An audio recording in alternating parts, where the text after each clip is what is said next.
markaan soo guursaday gabadho anigu bataatan ummadii Soomaaliyeed ee macna magaalada la deganeed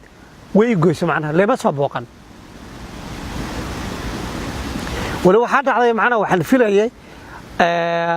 dumarkeen waxay dhaqan u lahaayeen marka gabadha guursaday hadiyad loo keeno oo la soo dhaweeyo ala gabadhu way soo islaamtay oo macna waan ku faraxsanaa kuwa ku dhahay oo arkaysa laakiin arinta dhaqan waxaan u qaatay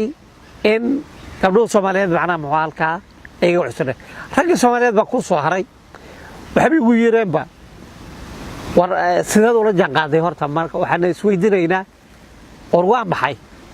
kuwa waxay ugu yeereen war inda baliisha aad keentay maxay tahay kuwa waxay ugu yeereen firaanfirka aad keentay firaanfirku waa geed macna muxuu ah midabkiisu waa casiyay ama uu gaduuday ma ka turjumi karaa midabka qofka uu leeyahay Soomaalinimada haddaba waa sidee aragtida carruurta Soomaaliyeed ay ka qabaan carruurtan Cabdiqaadir uu dhalay ilma Soomaaliyeed oo ilmahayga la aynay ama la daa ayaa yimid anoo saddexdayda wiil wato gabar yar oo ilmahayga la aynay ama la daa ayaa ii timid markaas ugu tiraadeen ilmaha gaalada eed wadato maxay yihiin cunugtii yareed maskaxdeeda inaan halayo ma rabo oo ilmuhu si baa loola hadlaa cunugtii si aan ugu jawaabay garan waaye waxaan go'aansaday marka inaan cunugta intaan u qoslaan iraado adeer ama abti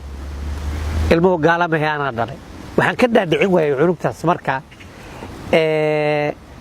dhaqanka Soomaalidu way leeyihiin oo inay u arkaan qof kastoo cadaan ah inuu gaal yahay inuu macnaha la diinahay waxa dhacday marka cunugtii yareed waxa ku yiri gaalama ahe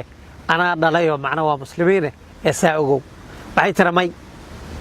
waxaan ka yeelay mahaaritaayada hooyadeed oo la socoto waxaan rabay marka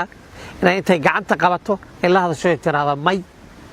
ilmo adeer baa dhalay ama abti baa dhalay inay tiraado intay ku qosashay waxay tiray macna waxaan ku sheegaa annaga hore u la yaabanaa soo soco